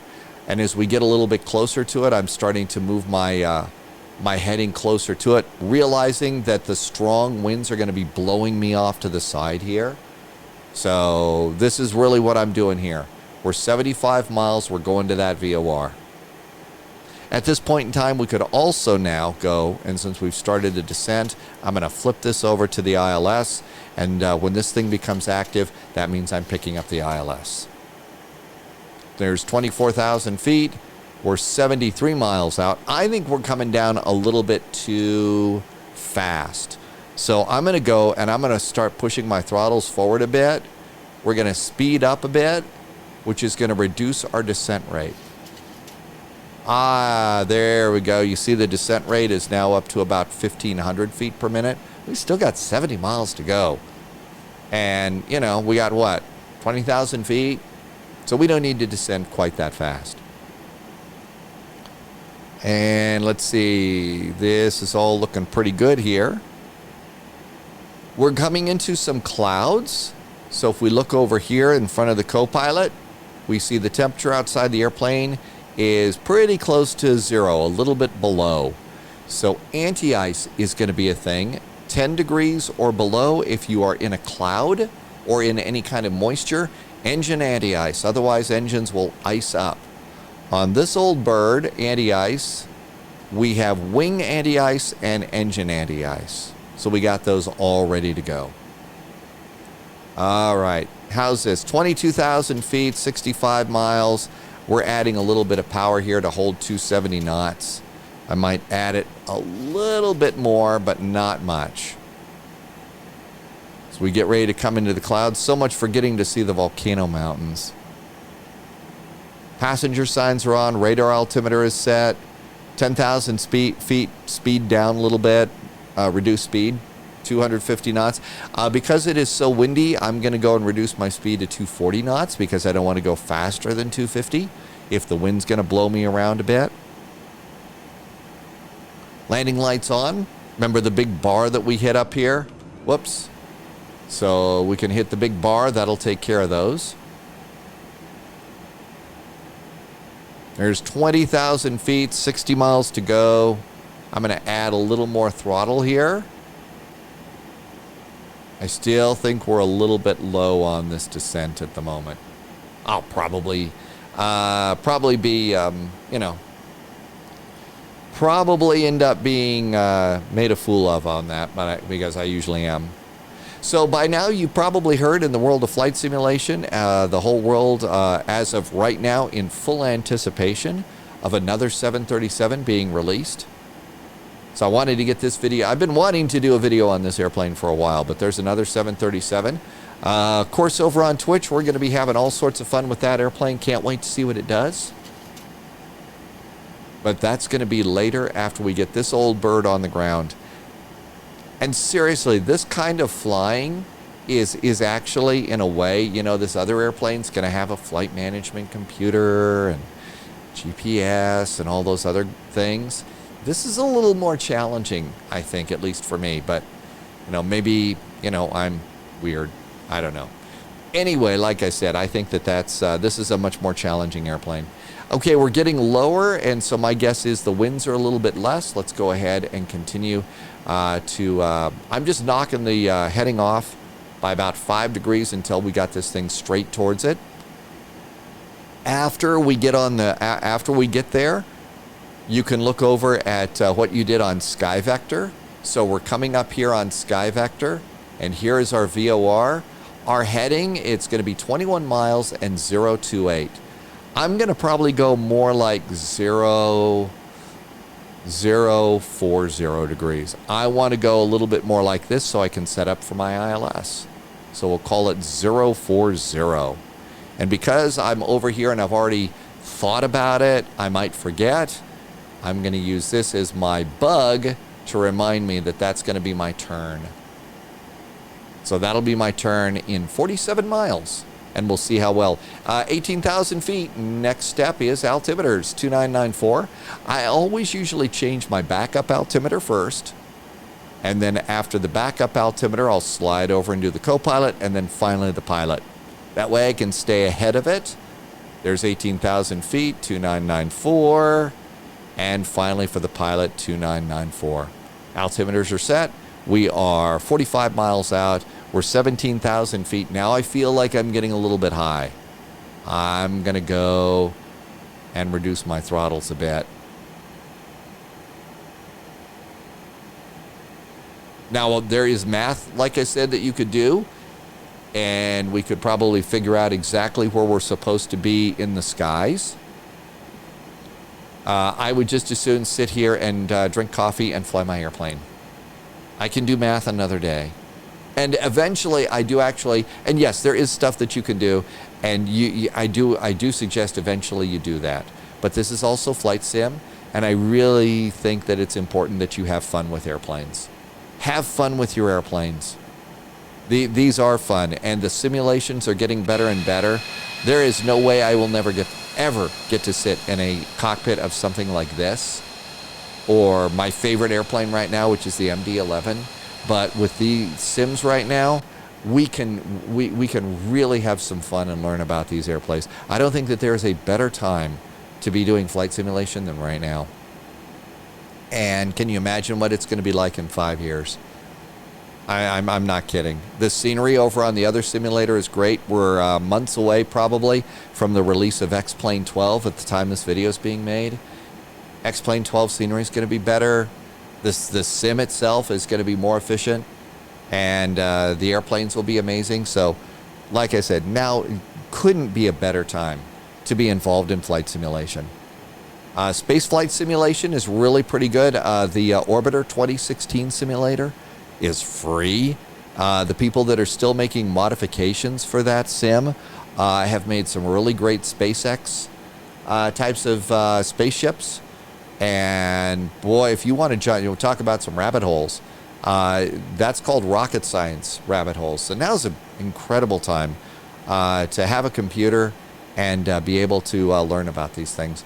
I'm definitely a little bit high now, so there's 30 miles to go, reducing my throttles even more. Remember, we've also got to get our speed down to below 250. I've really found on this airplane that I sort of sneak the speed down as opposed to just jam on the brakes kind of thing.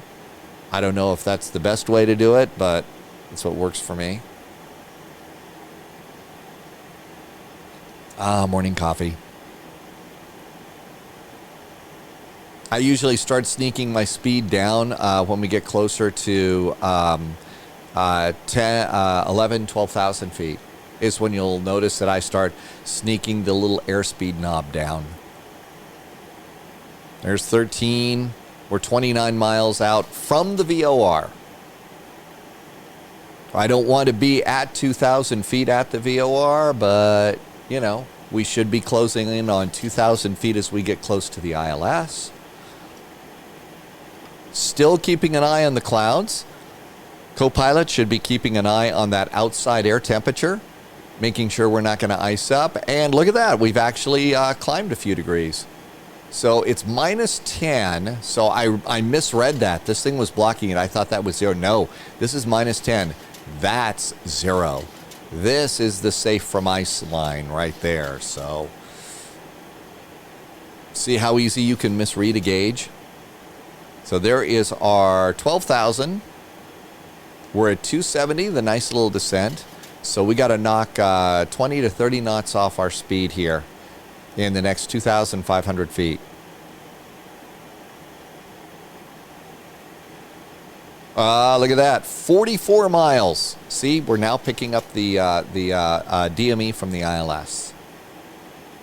So far, our best laid plans are working. So 2,000, 1, 2, 3, 4, 5. That should be 265 knots.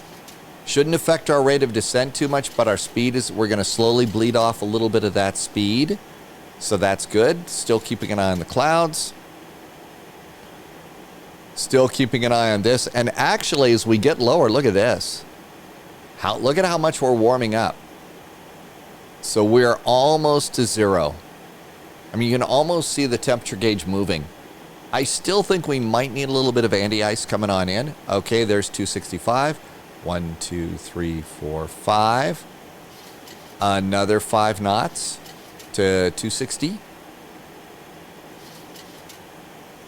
Now, if we were talking to our friends from ATC, they would basically, you know, if this was crowded, they would be giving us specific speeds now. So we wouldn't have the option of making it all nice and smooth.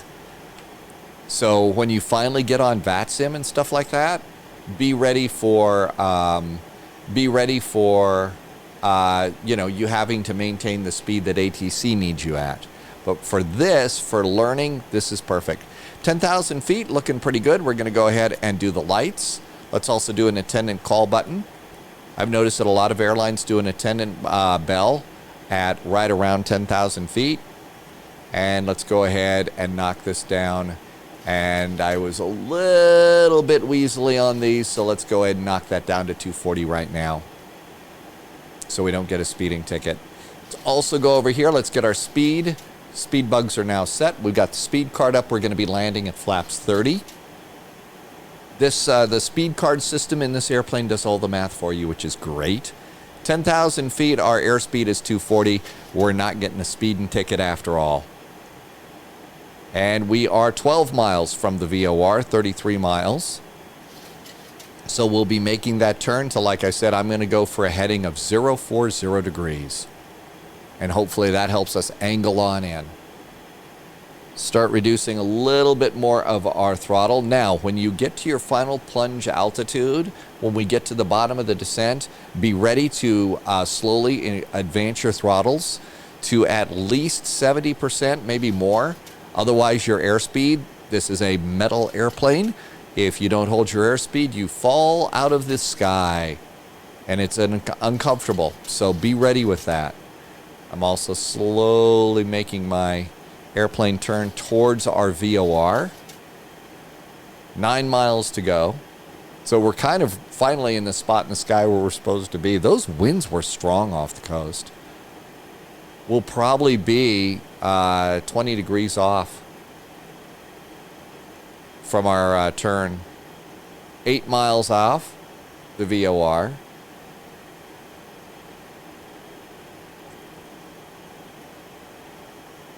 (8,000 feet). Let's start adding a little bit of power here. We still got 20 miles to go.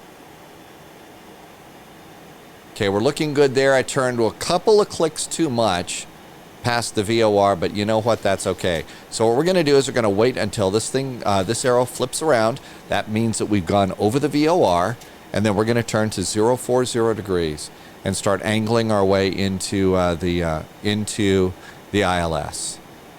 5 miles to the VOR. 8,000 feet, we're 230 knots. Another thing that we could start doing is start sneaking our speed down to 210. So that would be a good thing for us to do. Landings 135, I always like to add a little bit to that.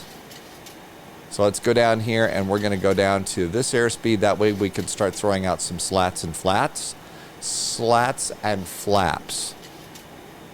See how hard it is to talk sometimes? 2 miles from the VOR, I think that's good enough. 040 on the heading. 040. Looking good. And a notch of flaps. If you're like me and you tend to fold up in your chair while you're flying along, you know, get comfortable, now is the time to sit in your chair properly. If you've got rudder pedals, if you've got controls, you need to be able to reach them with your feet and your hands. So there we go. Speed's down even more. I'm going to do a notch of flaps. So slats, flaps going out too. And if you look out, you can see some leading edge slats are down. Some flaps are starting to come out. That's good. I believe on this thing, if you click it forward, it's hard to see, but you can arm your speed brakes. We do have auto brakes on this airplane. So there are auto brakes over here under the gear handle. Let's go ahead and select medium for auto brakes. 040 is our heading. We're 19 miles out. If you're new, if you need a little bit of help, no shame in coming over here and taking a look at your moving map. So we're going to go and maybe make it over here by Troutdale, and then we can start our turn in. I may go ahead and remember those strong winds. I'm going to go and grab myself another 10 degrees to the right. Okay, we are in clouds. By now, the first officer is saying that the temperature outside the airplane means anti-ice. Engines. Engine anti-ice is on. No icing. 6,000 feet. Let's go ahead and roll this back a little bit more.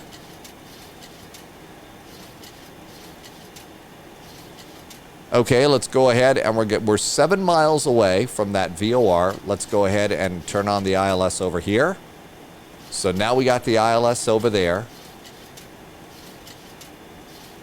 We're 14 miles out.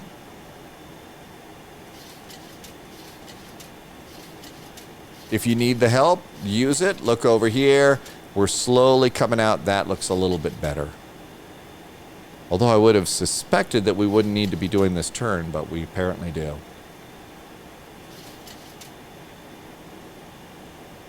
Passing 5,000 feet. And maybe, oh, look at that. We get to start seeing some ground out there. So now we're going to slowly start transitioning over to visual as well. Start looking for the river. So there's a river out there. Remember that river goes by the runway. So we may need another 10 degrees here.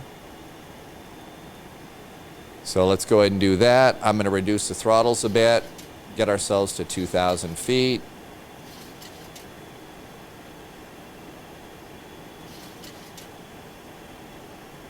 Our speed now is 210. As we get a little bit closer to the runway here, we're 10 miles out. Now's probably a good time. I'd like to get my next speed all set up. And for me, that speed is going to be 180 knots on the descent. And there appears to be, that's just a lake. That's not the river. That's just a lake. So our speed's coming down. How about another notch of flaps? There we go.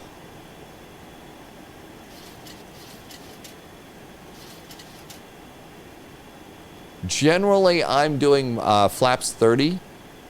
Flaps 40 is full on this airplane. Another little notch there. 4,000 feet, that's looking good. We're just 9 miles out. I would like a little bit more breathing room here.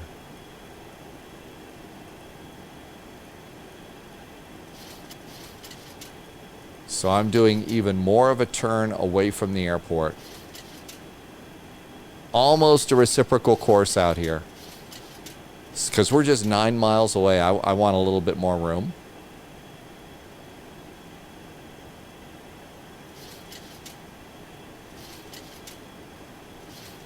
So now we're basically heading due almost east. Now there are hills, but we're still pretty much over the town. How's our altitude? 3,200. How's our speed? 180. Almost perfect. So we're looking good there. If you don't know about speeds for flaps, there you go right there. So we're at 180. At this point, we could actually have flaps out to 25. Okay, we're starting to get a couple of little hills starting to show up here, too. And still holding about 9 miles away from the runway.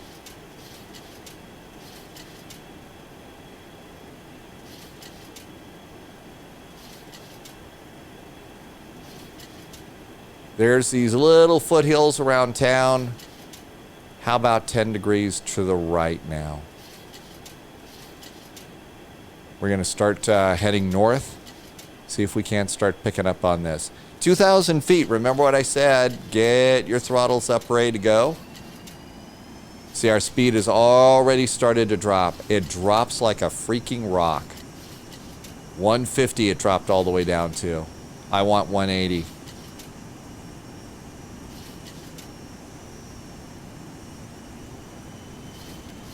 There's a little hill coming up here. Don't want to run into anything. Probably I should have gone down originally to 3,000. It might have been a little bit low. It's a little park that's showing up here on the map. Okay, that looks good.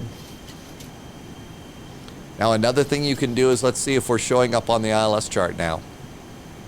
Hey, look at that. We're on the ILS chart. Okay, so we got a thing here that's 1,000 feet.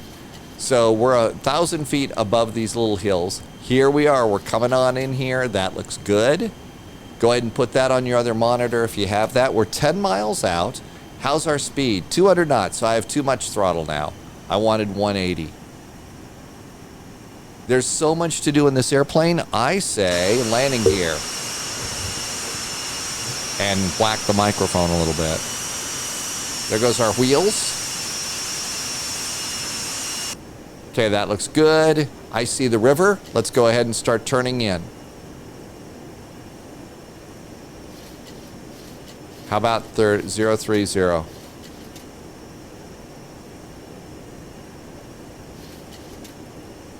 Nice gentle turn should do it. There's the river. We're going to follow that. 283 is our heading.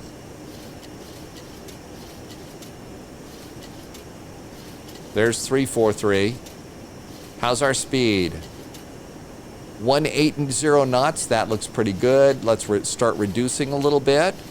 Let's continue our turn.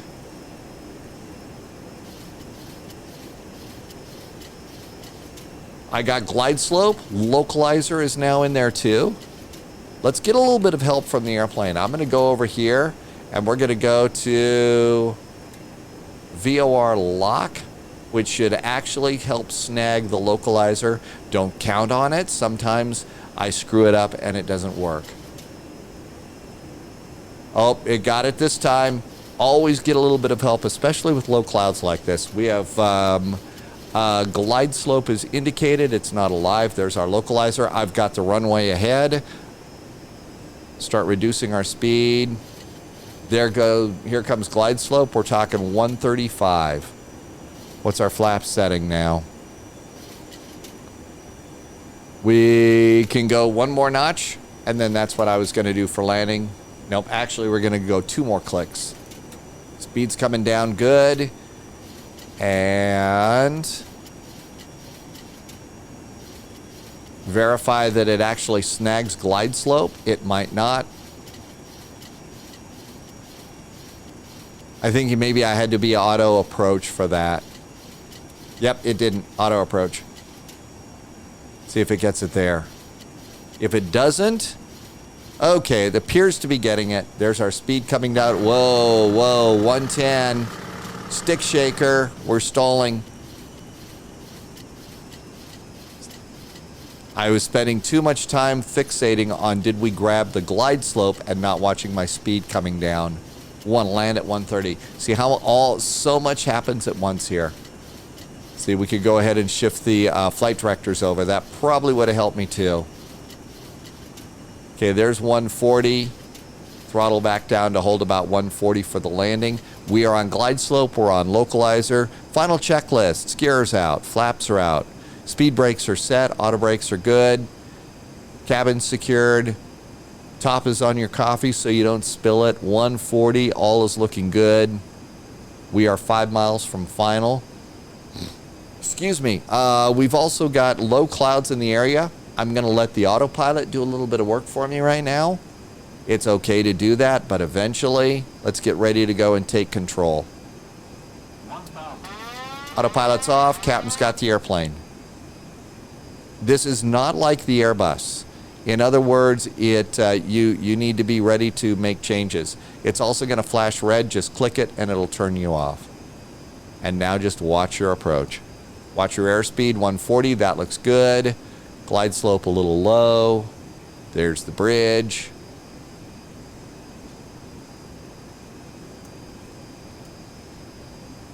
I have my thrust reversers set on the side buttons of my Airbus throttles so I can engage the reversers. Yeah, a little bit low. Got blown off to the side. Remember, we've got a crosswind from the left blowing us to the right.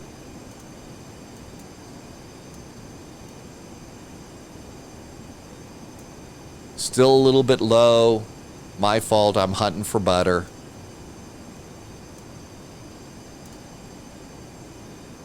Speed's down to 135. 100. 50. 40. 30. 20. 10. Reversers. Out.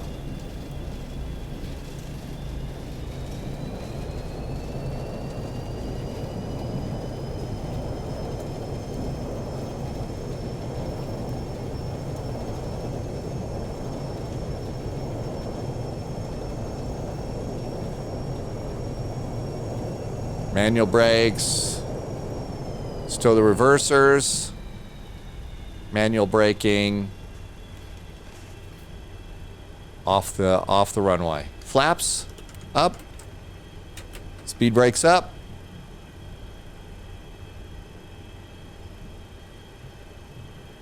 That was probably the best that I've done on this airplane since. Landing lights. Strobes. Off the runway.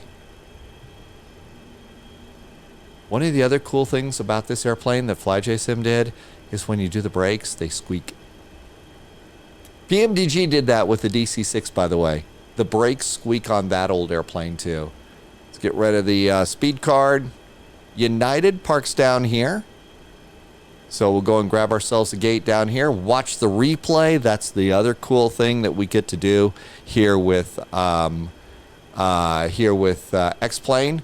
1, 2, 3, 4, 5. There's the APU coming up. As we taxi to the gate, we're going to flip the switch from flight to ground.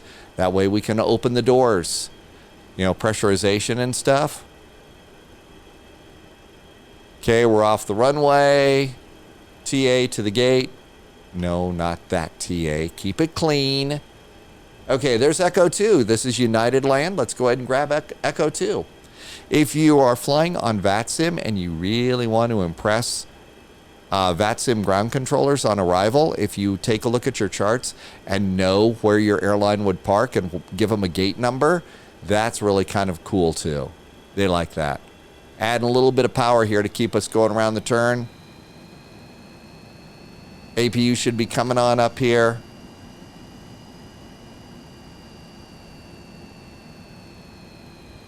There we go on the center line. People that do ground control like to tell me, hey, turn off that taxi light. Don't blind the people that are the marshalers bringing you in. Wants me to go over there.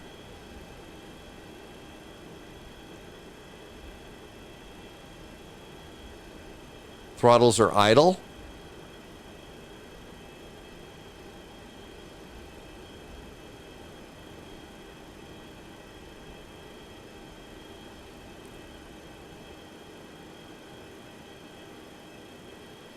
I always do the brakes too soon because I don't want to run over one of these people. Little bit more power. Almost there. Almost there. There we go. So before we do parking brakes, let's just go right over here. Flight, replay, release the brakes, go over here. There's the runway. Always want to take a look at your landing. Have a look at it. So you come out there, flaps are out, airplane looks good. You can speed it up. So we're full speed ahead as we do our landing. Okay, you heard the engines go up. This is where I almost stalled out on approach because there's so many things to keep an eye on. There's the river. Boy, is it a hazy day in Portland today. Keep in mind that if you're doing this fly-along video with me, chances are the weather's going to be different for you. I'm doing live weather through Active Sky, so chances are your weather's going to be different too. And I was a little bit low here because obviously looking for a nice landing rate.